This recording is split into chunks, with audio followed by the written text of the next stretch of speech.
충격적인 일이 벌어졌습니다. 일본에서 쌀값이 40% 폭등해 급식에서 밥이 사라지고 있어요.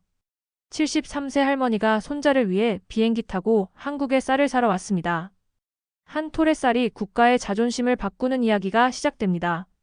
이 감동적인 이야기가 마음에 드셨다면 구독과 좋아요 부탁드립니다. 여러분의 응원이 더 많은 감동 스토리를 만드는 힘이 됩니다. 저는 에노모토 아야코입니다. 올해 73세 오사카 외곽에 살고 있어요. 35년간 초등학교 교사로 아이들을 가르치다 은퇴했습니다. 평범한 노년을 보내고 있었죠. 그런데 어느 날 제 삶이 완전히 바뀌었습니다. 그날은 마코토가 학교에서 돌아온 날이었어요. 제 손자 마코토는 15살 중학교 2학년입니다. 항상 밝고 건강한 아이였죠. 그런데 그날은 달랐어요. 현관문을 열자마자 어두운 표정으로 신발을 벗는 마코토가 보였습니다. 할머니, 우리 학교는 이젠 밥이 일주일에 2번밖에 안 나와요. 쌀이 너무 비싸서 그렇대요. 마코토의 말에 가슴이 철렁했습니다. 학교에서 밥이 사라진다니. 밥그릇을 들고 저를 바라보는 마코토의 눈빛이 슬펐어요. 급식에서 쌀밥이 사라진다는 건 일본인에게 단순한 음식 변화가 아니었습니다. 우리의 정체성이 흔들리는 일이었어요. 며칠 전부터 친구들이 배고프다고 불평해요. 빵만으로는 힘이 안 난대요. 선생님도 어쩔 수 없다고 하셨어요. 식탁에 앉은 마코토는 힘없이 빵을 집어들었습니다. 평소라면 밥과 된장국을 기다렸을 시간이었죠. 그 모습이 가슴 아팠어요. 저녁 뉴스를 보니 아나운서가 심각한 표정으로 보도하고 있었습니다. 최근 몇 달간 일본 쌀값이 40% 이상 폭등했습니다. 고령화와 폭염, 비축미 방출 지연으로 상황은 더욱 악화되고 있습니다. 일부 학교에서는 급식에서 쌀밥 제공 횟수를 줄이고 있으며 가정에서도 쌀 소비를 줄이는 추세입니다. 화면에는 텅 빈 쌀가게 진열대가 비춰졌어요. 한 할머니가 마지막 남은 쌀포대를 놓고 다른 주부와 실랑이를 벌이는 장면도 있었습니다. 뉴스 끝에 충격적인 장면이 나왔어요. 인천공항에 도착한 일본인 관광객들이 대형 쌀 포대를 들고 입국장을 빠져나오는 모습이었습니다. 그날 밤 가만히 생각에 잠겼어요. 5년 전 세상을 떠난 남편 히로시가 생각났습니다. 그가 한국 출장에서 돌아와 말했던 것이 떠올랐어요. 아야코, 한국 쌀로 지은 밥맛은 정말 특별해. 그 밥맛 잊을 수 없지. 히로시는 쌀을 정말 좋아했습니다. 하루 3끼 꼭 쌀밥을 먹던 사람이었죠. 생전의 쌀은 일본의 영혼이라고 자주 말했어요. 그의 목소리가 귓가에 맴돌았습니다. 잠을 이루지 못하고 스마트폰으로 뉴스를 검색했어요. 화면에 나타난 기사 제목이 충격적이었습니다. 일본인들의 한국쌀 쇼핑 열풍, 인천공항 면세점 한국쌀 품절 사태. 기사를 읽어내려가며 제 생각은 점점 확고해졌어요. 손가락으로 화면을 넘기던 중 페이스북에서 일본 할머니들의 한국쌀 구매 모임이라는 그룹을 발견했습니다. 이미 1,500명이 넘는 회원들이 한국쌀 구매법과 항공권 예약 정보를 공유하고 있었어요. 그 순간 결심했습니다. 그 밥 한 그릇 지키고 싶었어요. 마코토를 위해, 히로시의 기억을 위해. 그래서 한국으로 향하기로 했습니다. 비행기를 타고 쌀을 사러 간다니 우리 시대에선 상상도 못할 일이었죠. 하지만 이제는 현실이 되었습니다. 저는 평생 일본 농산물이 최고라 믿어온 사람이에요. 아버지도 작은 논을 가진 농부였고 어머니는 항상 우리 쌀이 세계 최고라고 말씀하셨죠. 그게 제 신념이었습니다. 오사카 근교의 작은 마을 이케다에서 자란 저는 어릴 적부터 논에서 일했어요. 봄에는 모내기를, 가을에는 추수를 돕던 시절이 아직도 생생합니다. 아버지는 매일 새벽 4시에 일어나 논으로 향했어요. 좋은 쌀은 농부의 발자국 소리를 듣고 자란다는 말씀을 자주 하셨죠. 저도 그 말을 믿고 자랐어요. 결혼 후에도 시댁 농사를 돕던 시절 시아버지는 농협에서 중요한 직책을 맡고 계셨습니다. 일본 쌀 정책은 세계 최고의 시스템이라고 자랑스러워 하셨어요. 그때만 해도 저희 마을은 쌀로 번창했습니다. 가을이면 황금빛 들판이 끝없이 펼쳐졌고 추수축제는 마을의 자랑이었죠. 하지만 최근 일본 농업은 위기에 처했어요. 1971년부터 시작된 쌀 감산 정책은 농업 경쟁력을 약화시켰고 영세 농가만 남겨놓았습니다. 고령화된 농부들은 폭염에 대처할 힘도 없었고 유통망은 분산되어 효율성이 떨어졌어요. 정부의 비축미 방출도 지연되었죠. 우리 마을의 변화는 더 극적이었습니다. 제가 어렸을 때 100여 농가가 있던 마을은 이제 10가구도 채 남지 않았어요. 대부분 고령의 농부들이었죠. 작년 여름 기록적인 폭염으로 마을의 마지막 대규모 쌀 농사꾼이던 사토 할아버지가 쓰러졌어요. 병원에 실려갔지만 끝내 돌아오지 못했습니다. 에노모토 선생님, 이제 우리 마을은 끝인가 봐요. 장례식에서 만난 옛 제자 미카는 눈물을 흘렸습니다. 그녀의 부모님도 농사를 짓다가 포기하고 도시로 떠났어요. 사토 할아버지의 노는 이제 빈터로 남아 있습니다. 개발업자들이 들어와 아파트를 지을 거라는 소문이 돌고 있어요. 농토가 사라지고 콘크리트가 들어서는 현실이 가슴 아팠습니다. 한국행 티켓을 예약하자 아들 다이스케가 전화로 반대했습니다. 어머니, 무슨 생각이세요? 73세에 혼자 외국에 쌀 사러 간다니요? 그냥 제가 비싸도 일본 쌀 사다 드릴게요. 다이스케는 도쿄에서 회사원으로 바쁘게 살고 있어요. 명절에만 찾아오는 아들이죠. 그의 말도 이해는 했지만 제 마음은 굳건했습니다. 다이스케 걱정 마. 엄마는 괜찮아. 마코토가 밥을 먹을 수 있게 해주고 싶어. 그리고 이건 단순한 쌀 문제가 아니야. 우리가 잃어버린 무언가를 찾는 여정이기도 해. 전화를 끊자마자 다이스케의 아내 미도리에게서 메시지가 왔어요. 어머님 걱정 마세요. 제가 남편 설득할게요. 어머님의 용기가 너무 멋져요. 저도 한국 쌀에 관심 있어요. 다녀오시면 꼭 나눠주세요. 미도리의 응원이 큰 힘이 되었습니다. 그녀는 항상 제 편이었어요. 아들보다 며느리가 더 든든하다니 참 아이러니했죠. 티켓을 예약한 후 옛 제자 요시다에게서 연락이 왔어요. 요시다는 농가 출신이라 제 여행 소식을 듣고 안타까워했습니다. 선생님, 한국은 GMO 쌀 아니에요? 저희 일본 농가들은 어떻게 하라고? 선생님마저 우리 쌀을 버리시면 누가 지키나요? 요시다는 이제 40대 중반, 부모님의 작은 논을 이어받아 유기농 쌀을 생산하는 몇 안 되는 젊은 농부 중 하나였어요. 그의 딸도 제 학생이었죠. 그의 말에 잠시 흔들렸지만 이미 마음은 정했어요. 요시다 군, 내가 우리 쌀을 버리는 게 아니야. 오히려 지키려는 거야. 우리가 잃어버린 것을 찾기 위해서 말이야. 돌아오면 내가 배운 것을 나눌게. 그럼 너도 도움이 될 거야. 요시다는 한참을 말이 없었어요. 그러다 조용히 말했습니다. 알겠습니다, 선생님. 부디 좋은 것을 배워오세요.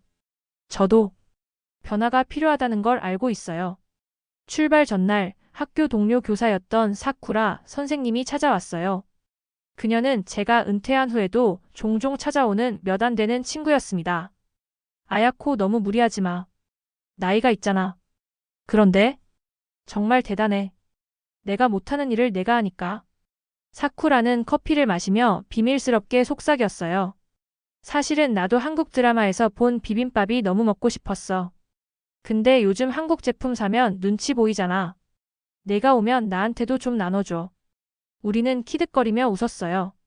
마치 학창시절로 돌아간 것 같았습니다. 친구의 응원에 더욱 용기가 났어요. 쌀 한 톨의 진짜 가치를 확인하고 싶었습니다.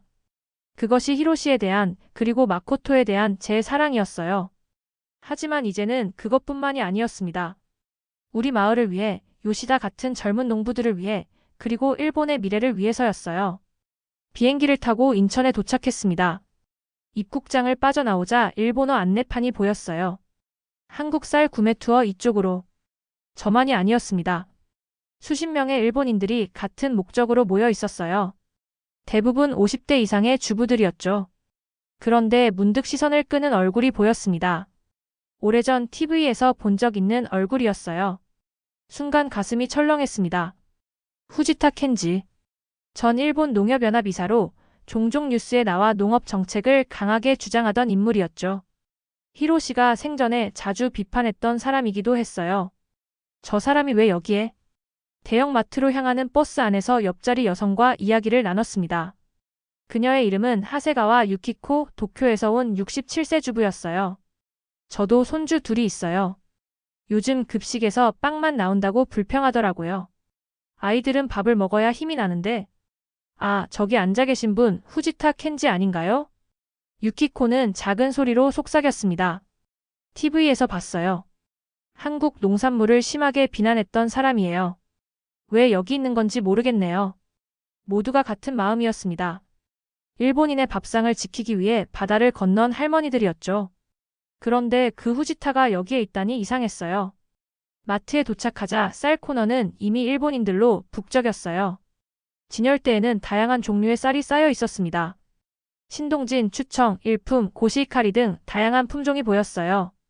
가격표를 보니 정말 일본의 13 수준이었습니다. 믿기지 않았어요. 그때 큰 소리가 들렸습니다. 후지타 켄지가 마이크를 들고 일본인 관광객들 앞에 서 있었어요. 여러분, 잠시 제 말씀을 들어주십시오.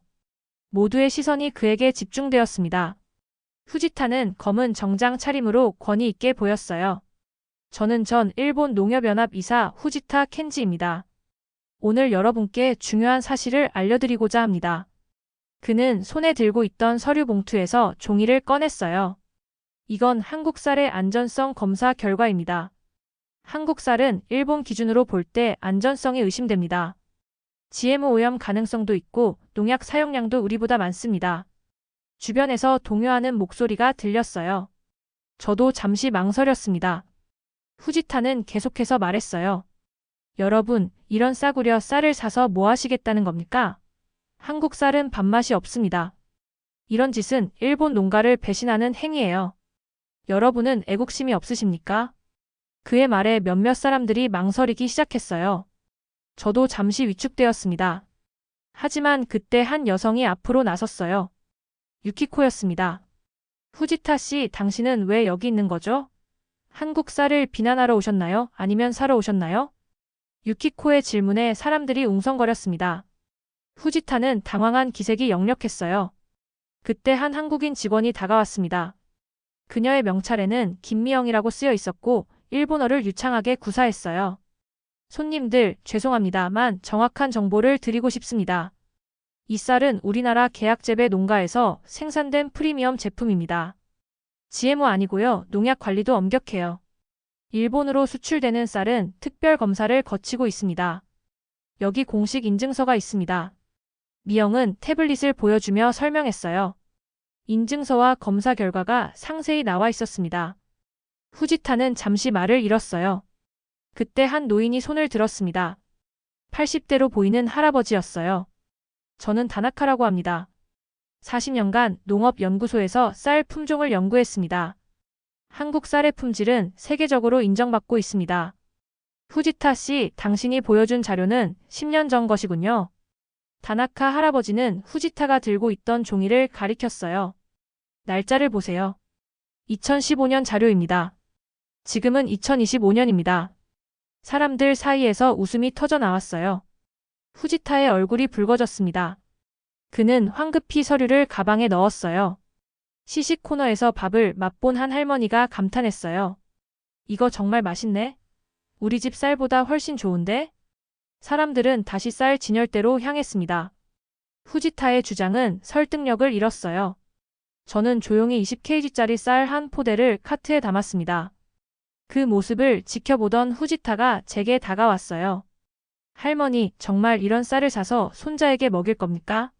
정말 무책임하군요. 순간 화가 치밀었지만 차분하게 대답했습니다. 후지타 씨, 손자의 밥그릇을 지키는 것이 무책임한가요? 오히려 현실을 외면하고 거짓 정보로 사람들을 혼란스럽게 하는 당신이 무책임한 것 아닌가요?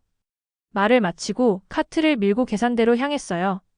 뒤에서 후지타가 무언가 말하려 했지만 주변 사람들의 시선 때문인지 더 이상 말을 잇지 못했습니다. 계산대에 서 있는데 미영이 다가와 말을 걸었어요. 할머니 정말 멋지세요. 후지타 씨는 사실 일본에서도 논란이 많은 인물이라고 들었어요.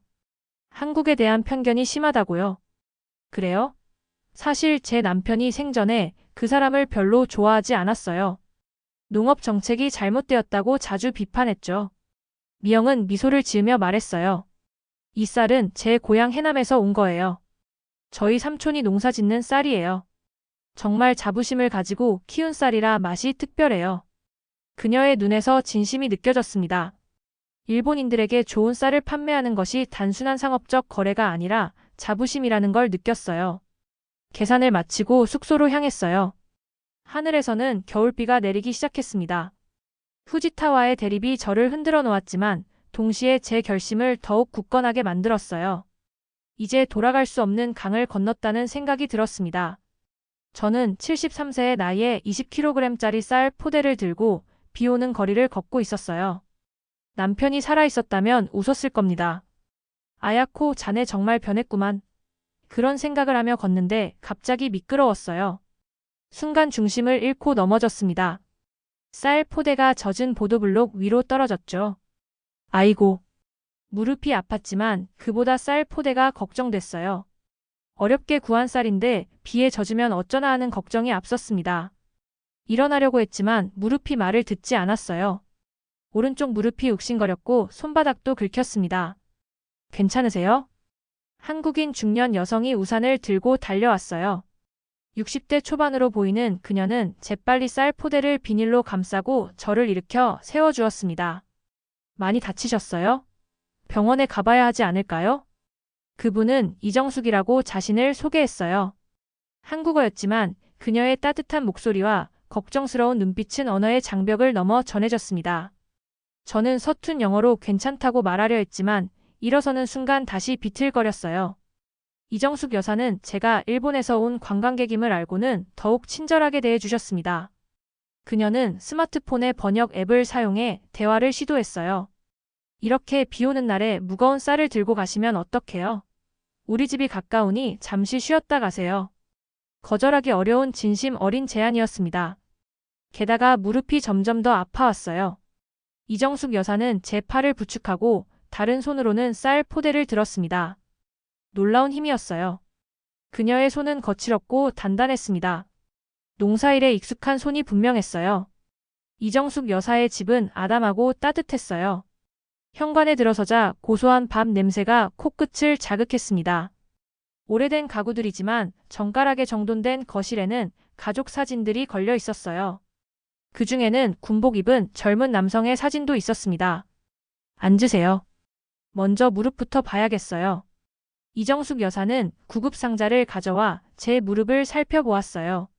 다행히 피부가 약간 긁힌 정도였지만 멍이 들기 시작했습니다. 그녀는 능숙한 손길로 소독약을 바르고 붕대를 감아주었어요. 요즘 일본에서 쌀값이 많이 올랐다면서요? 뉴스에서 봤어요. 번역 앱을 통해 대화하면서 그녀는 일본의 상황에 관심을 보였습니다. 저는 손자 마코토의 이야기, 학교 급식에서 밥이 사라진 이야기를 했어요. 말을 할수록 감정이 복받쳐 올랐습니다. 남편 히로시가 돌아가신 후 처음으로 낯선 사람에게 마음을 열었던 것 같아요. 마침 저녁 준비하고 있었어요. 함께 드시죠. 식탁에는 고슬고슬한 쌀밥과 다양한 반찬이 놓였습니다. 된장국, 김치, 몇 가지 나물들. 정성이 가득한 식탁이었어요. 첫 숟가락을 입에 넣는 순간 눈시울이 뜨거워졌어요. 이 맛이었습니다. 히로시가 말했던 그 맛이었죠. 이 맛이야. 이 맛을 남편이 말했지. 감정이 복받쳐 말을 잇지 못했습니다. 눈물이 볼을 타고 흘러내렸어요. 이정숙 여사는 말없이 티슈를 건네주었습니다. 그녀의 눈에도 촉촉한 기운이 감돌았어요. 죄송해요. 갑자기 이런 모습을 보여드려서. 이정숙 여사는 이해한다는 듯 고개를 끄덕였어요. 괜찮아요. 음식에는 추억이 담기는 법이죠. 그녀는 잠시 망설이다가 거실에 걸린 군인 사진을 가리켰어요. 저 사진은 제 아들이에요. 5해 전에 군 훈련 중 사고로 하늘나라로 갔어요. 마지막으로 집에 왔을 때 제가 지은 밥을 정말 맛있게 먹었거든요. 그래서 밥 짓는 일이 특별해요. 저에게는. 이정숙 여사의 이야기에 가슴이 저려왔습니다. 서로 다른 나라, 다른 언어를 쓰는 우리였지만 소중한 일을 잃은 슬픔과 음식에 담긴 사랑은 똑같았어요. 우리 쌀은 특별해요. 저희 남편이 살아계실 때 농협 계약 재배 농가였거든요.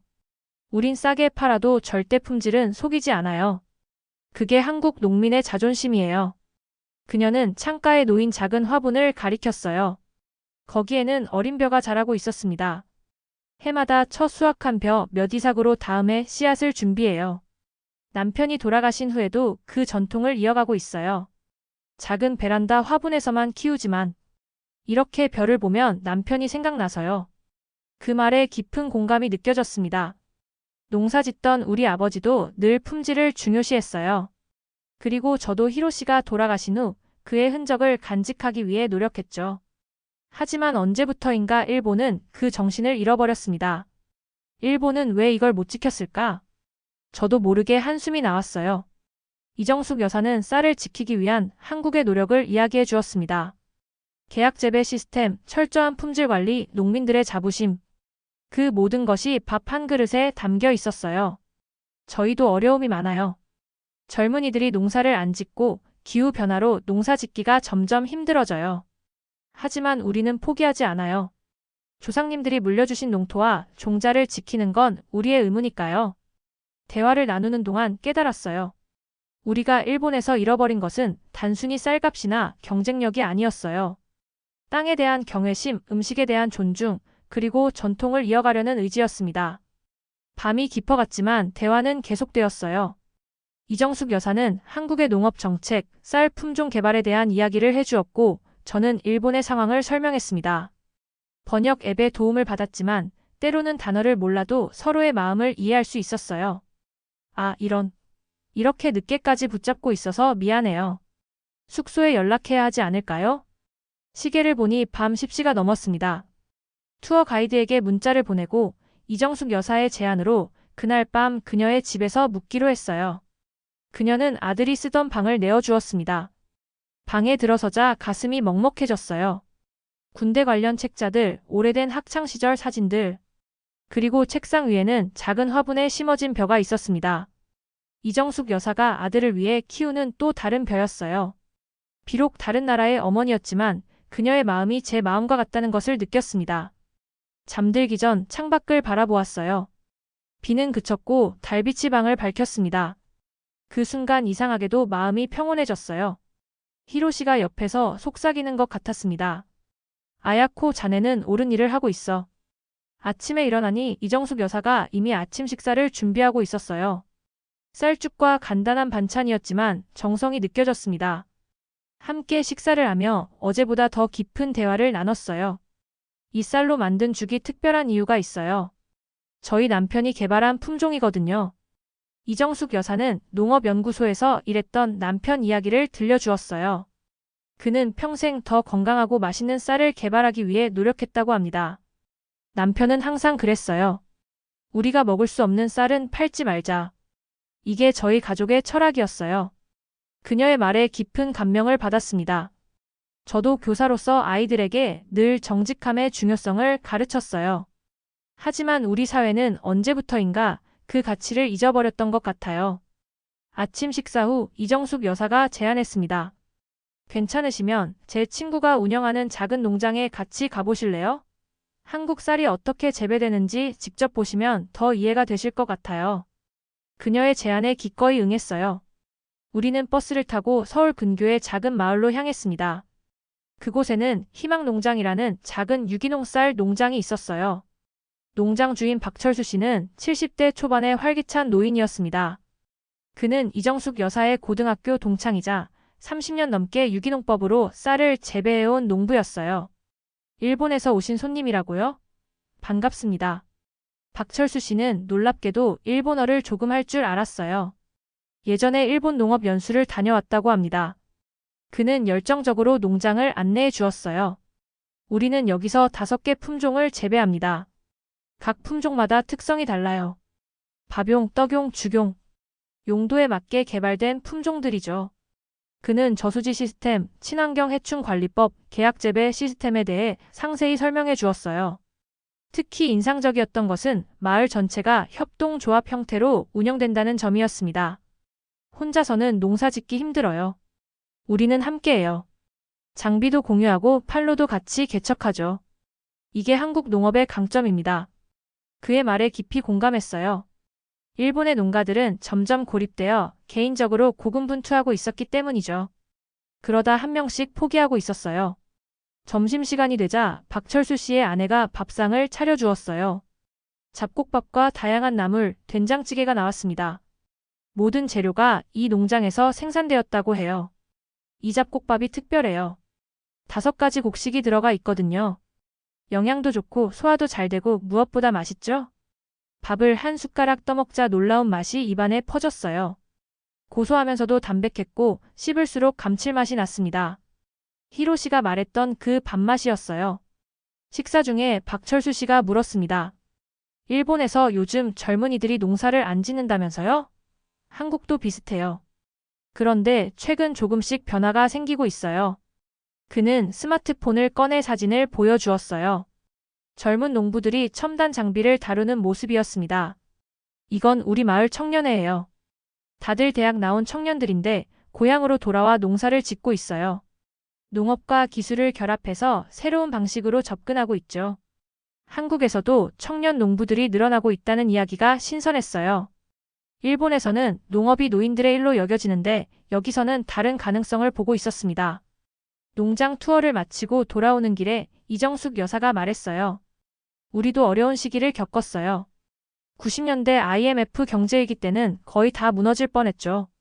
하지만 우리는 포기하지 않았어요. 함께 뭉쳤고 새로운 방법을 찾았어요. 그녀의 말에서 강인함과 지혜가 느껴졌습니다. 일본도 한때는 그런 공동체 정신이 강했는데 언제부터인가 개인주의와 이기심이 퍼져 농촌 공동체가 무너져갔어요. 숙소로 돌아가는 길에 쇼핑몰에 들러 선물을 몇 개 샀습니다. 마코토와 다이스케, 미도리에게 줄 작은 선물들이었어요. 그리고 이정숙 여사에게도 감사의 마음을 담아 일본 전통 손수건을 선물했습니다. 정말 감사합니다. 어제와 오늘 잊지 못할 시간이었어요. 이정숙 여사는 제 손을 꼭 잡았어요. 인연은 신기한 거예요. 바다 건너 먼 나라에서 오신 분이 이렇게 마음이 통하다니. 우리는 이제 친구예요. 그렇죠? 그녀의 말에 눈시울이 뜨거워졌어요. 낯선 나라에서 이런 따뜻한 친구를 만날 줄은 몰랐습니다. 다음 날 숙소를 나서는데 로비에서 후지타 일행과 마주쳤습니다. 그는 여전히 큰 소리로 한국 쌀을 비하하고 있었어요. 그런데 이상한 점을 발견했습니다. 그의 카트에도 한국 쌀 포대가 있었어요. 저는 그에게 다가가 조용히 말했습니다. 이 쌀로 제 손자가 다시 밥을 먹을 수 있어요. 그거면 충분합니다. 후지타 씨도 결국 쌀을 사셨네요. 후지타는 잠시 말을 잃었어요. 그의 눈에서 복잡한 감정이 읽혔습니다. 아마도 그도 알고 있었겠죠. 일본 농업이 직면한 현실을. 하지만 인정하지 않으려 했던 겁니다. 나는 연구용이요. 비교 분석을 위해서. 그는 횡설수설했지만 눈빛은 달랐어요. 그의 손자 사진이 지갑에서 살짝 보였습니다. 아마 그도 손자를 위한 밥을 지키고 싶었던 게 아닐까요? 후지타 씨, 변화를 인정하는 건 패배가 아니에요. 오히려 새로운 시작일 수 있어요. 우리 모두 아이들의 밥그릇을 지키기 위해 노력하는 거잖아요. 그는 말없이 고개를 숙였습니다. 작은 변화였지만 의미 있는 순간이었어요. 비행기를 타고 돌아오는 내내 이정숙 여사의 말이 머릿속을 맴돌았어요. 그게 한국 농민의 자존심이에요. 우리가 잃어버린 것은 단순한 경쟁력이 아니었습니다. 자존심이었어요. 정직함이었죠. 집에 도착하자 마코토가 반갑게 달려왔습니다. 할머니, 어땠어요? 한국? 쌀은 샀어요? 마코토의 눈이 호기심으로 빛났어요. 저는 그를 꼭 안아주었습니다.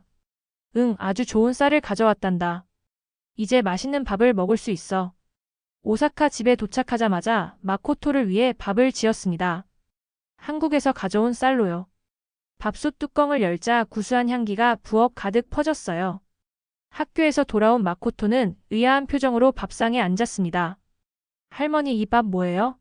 냄새가 달라요. 한국에서 가져온 쌀이야. 한번 먹어봐. 마코토가 조심스럽게 한 숟가락을 입에 넣었어요. 그리고 눈이 커졌습니다. 와, 정말 맛있어요. 이게 진짜 밥 맛이구나. 그 순간 눈물이 흘렀어요. 마코토는 놀라 저를 바라봤습니다. 할머니, 왜 우셔요? 행복해서. 내가 맛있게 먹는 모습이 할머니는 정말 행복하구나. 마코토는 밥을 한 그릇 더 리필했어요. 평소에는 밥을 남기던 아이가 오늘은 달랐습니다. 그 모습을 보니 히로시가 생각났어요. 똑같은 표정으로 밥을 맛있게 먹던 히로시.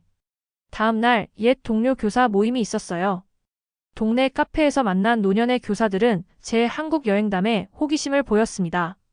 아야코 정말 비행기 타고 쌀 사러 갔다고? 믿기지 않는데? 사쿠라 선생님이 놀란 표정으로 물었어요. 저는 한국에서의 경험, 특히 이정숙 여사와의 만남을 진솔하게 이야기했습니다. 그리고 작은 비닐봉지에 담아온 쌀을 조금씩 나눠주었어요. 한번 해보세요. 이 쌀로 밥을 지어보면 알게 될 거예요. 우리가 잊어버린 것이 무엇인지. 교사들은 호기심 어린 표정으로 쌀을 받았어요. 하루가 지나자 사쿠라 선생님에게서 전화가 왔습니다.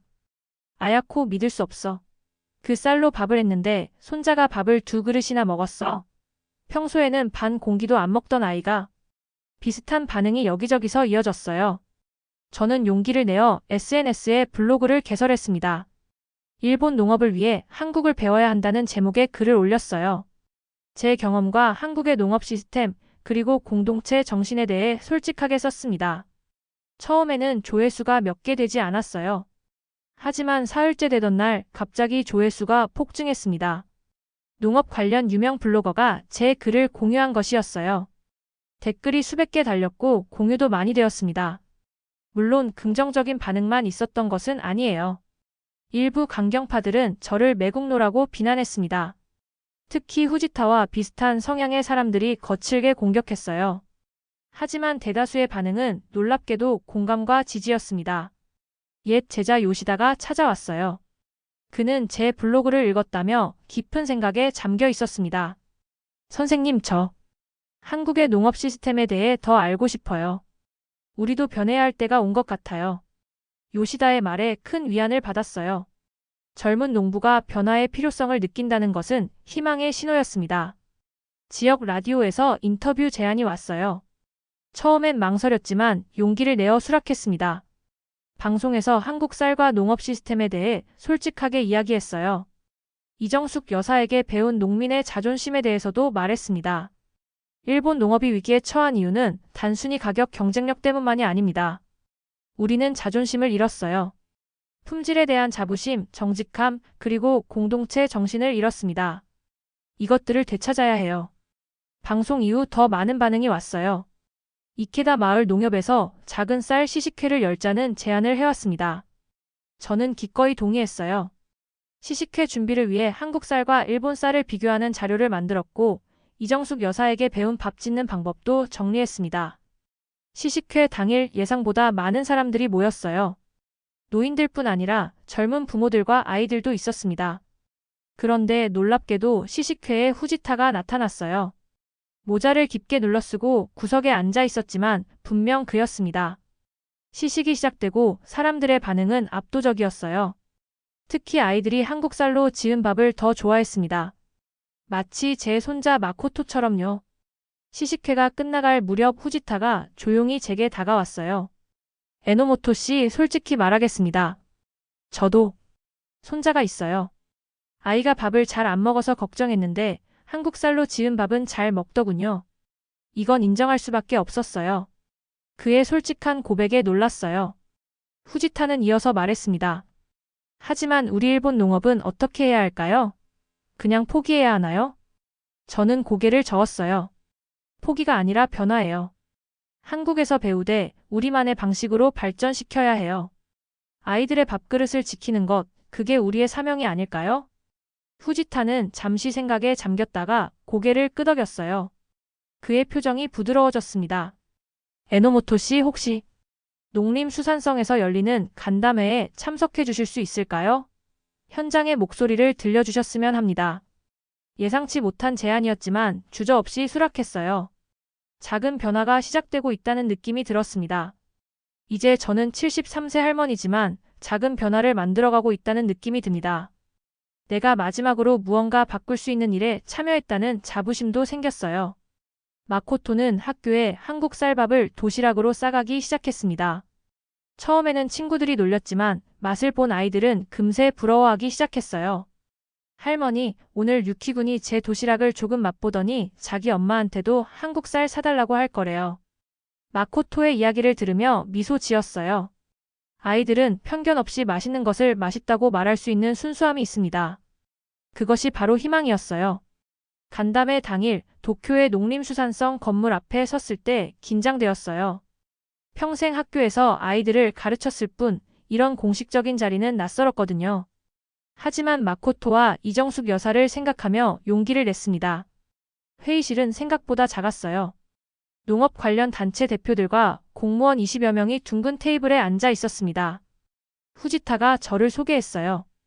오늘 특별한 분을 모셨습니다. 에노모토 아야코 씨는 73세의 평범한 할머니지만 직접 한국에 가서 쌀 위기의 현실을 보고 오신 분입니다. 제가 이야기를 시작했어요. 처음에는 목소리가 떨렸지만 점차 안정되었습니다. 한국의 농업 시스템, 계약 재배, 품질 관리, 청년 농부들의 귀농 장려 정책. 제가 보고 배운 것들을 솔직하게 말했어요. 우리 일본은 농업의 역사와 전통이 깊은 나라입니다. 하지만 우리는 변화를 두려워했어요. 감산 정책으로 농지를 줄이고 젊은이들이 농업을 외면하게 만들었습니다. 한국은 위기 속에서도 변화를 선택했고 그 결과 더 강한 농업 시스템을 갖게 되었어요. 발언을 마치자 잠시 침묵이 흘렀습니다. 그러다 한 젊은 공무원이 질문했어요. 그렇다면 어떻게 해야 한다고 생각하십니까? 먼저 청년들이 농업에 관심을 갖도록 해야 해요. 농업을 단순한 일이 아닌 첨단 산업으로 인식하게 만들어야 합니다. 둘째, 농민들의 자존심을 회복시켜야 해요. 그들이 품질에 자부심을 갖도록 말이죠. 셋째, 공동체 정신을 되살려야 합니다. 혼자서는 살아남기 어려워요. 함께해야 합니다. 회의는 예상보다 긍정적이었어요. 몇몇 보수적인 인사들은 반대했지만 대부분은 변화의 필요성에 공감했습니다. 특히 후지타의 태도 변화가 놀라웠어요. 그는 이제 한일 농업 협력을 지지하는 입장이 되었습니다. 회의가 끝난 후 농림수산성 차관이 저를 불렀어요. 에노모토 씨 정말 감명 깊었습니다. 실은 저희도 내부적으로 농업 개혁안을 검토 중이었어요. 귀한 의견 감사합니다. 도쿄에서 오사카로 돌아오는 신칸센 안에서 창밖을 바라보며 생각에 잠겼어요. 아직 갈 길이 멀지만 작은 변화가 시작되었다는 느낌이 들었습니다. 집에 도착하자 다이스케가 기다리고 있었어요. 뉴스에서 제 이야기를 보았다며 놀라워했습니다. 어머니, 정말 대단하세요. 처음엔 반대했는데 정말 죄송해요. 다이스케는 처음으로 제 선택을 인정해 주었어요. 그리고 미도리와 함께 주말에 오사카로 와서 마코토와 함께 식사하기로 했습니다. 오랜만에 가족이 모이는 자리였어요. 그 주말 저는 한국에서 배운 방식으로 밥을 지었습니다. 다이스케는 처음엔 의심스러워했지만 한 입 먹고는 놀란 표정을 지었어요. 이게 한국 쌀이에요? 정말 맛있네요. 미도리는 더 적극적이었어요. 어머님, 저도 이 쌀 구할 수 있을까요? 도쿄에도 가져가고 싶어요. 식사 후 다이스케가 조심스럽게 제안했습니다. 어머니 혹시 블로그를 책으로 내보는 건 어떨까요? 출판사에 아는 사람이 있는데 관심 있다고 해요. 책이라니 상상도 못한 일이었어요. 하지만 더 많은 사람들에게 제 경험을 나눌 수 있다면 의미 있을 것 같았어요. 그래, 한번 생각해 볼게. 그로부터 한 달 후 이케다 마을에 놀라운 변화가 생겼어요. 요시다를 중심으로 젊은 농부들이 이케다 쌀 협동조합을 만들었습니다. 한국의 사례를 벤치마킹해서 계약 재배 시스템을 도입하고 품질 관리를 강화하는 내용이었어요. 더욱 놀라운 것은 이케다 중학교에서 한국 농업 전문가를 초청해 특별 수업을 진행한다는 소식이었습니다. 농업의 미래를 아이들에게 보여주는 자리였어요. 학교 행사 날 초대받은 저는 감회가 새로웠습니다. 35년간 가르쳤던 학교에 이제 손님으로 와 있다니. 마코토를 포함한 학생들이 한국과 일본의 쌀을 비교하며 열심히 배우는 모습이 대견했어요. 강의를 맡은 한국인 강사는 놀랍게도 이정숙 여사의 조카였습니다. 그는 한국농업대학 교수로 이정숙 여사의 소개로 이 프로그램에 참여하게 되었다고 해요. 세상은 정말 좁았습니다. 그날 밤 이정숙 여사에게 영상 통화를 걸었어요. 번역 앱의 도움을 받아 대화를 나눴지만 이제는 서로의 마음을 더 잘 이해할 수 있었습니다. 이정숙 씨 정말 고마워요. 당신 덕분에 많은 것이 변하고 있어요. 이정숙 여사는 웃으며 답했어요. 아야코 씨야말로 대단해요. 한 사람의 용기가 이렇게 많은 것을 바꿀 수 있다니? 우리는 서로 자신의 마을 소식을 나누었고 언젠가 다시 만날 것을 약속했습니다. 이제 우리는 단순한 지인이 아닌 진정한 친구가 되었어요. 오늘도 저는 한국에서 가져온 쌀로 밥을 짓습니다. 사실 이제는 일본 쌀값도 조금씩 안정되고 있어요. 정부가 비축미를 풀고 수입 정책을 조정한 덕분이죠. 하지만 저와 마코토에게 한국 쌀은 특별한 의미가 있습니다. 요즘은 일본 농업의 미래라는 책을 쓰고 있어요. 다이스케의 제안대로 출판사와 계약까지 했습니다. 73세에 처음 쓰는 책이라 떨리지만 이것도 새로운 도전이라 생각해요. 얼마 전 후지타가 중요한 소식을 전해왔어요. 농림수산성에서 한일 농업협력 프로젝트를 시작한다고 합니다. 두 나라의 장점을 결합해 더 나은 농업 시스템을 만들자는 취지였어요. 작은 변화가 큰 물결이 되어가고 있었습니다. 마코토는 요즘 진로에 대해 생각하기 시작했어요. 놀랍게도 농업에 관심을 보이고 있습니다. 할머니, 나중에 커서 농업 기술자가 되고 싶어요. 로봇으로 농사 짓는 방법을 연구하고 싶어요. 손자의 말에 가슴이 벅차 올랐어요. 히로시가 알았다면 얼마나 기뻐했을까요? 나는 한국에 가서 쌀을 샀습니다. 하지만 그보다 더 큰 걸 사왔어요. 정직, 자존심, 그리고 밥상 위의 정의 말입니다. 히로시가 알았다면 기뻐했을 거예요. 그가 맛본 그 밥맛을 이제 저와 마코토도 함께 나누고 있으니까요.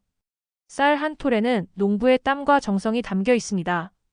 국적은 중요하지 않았어요. 중요한 건 그 가치를 인정하고 존중하는 마음이었죠. 저는 이제 알게 되었습니다. 밥 한 그릇의 진정한 의미를, 그것은 단순한 음식이 아니라 우리의 과거와 미래를 잇는 다리입니다. 지난주 학교 급식 담당자로부터 기쁜 소식을 들었어요.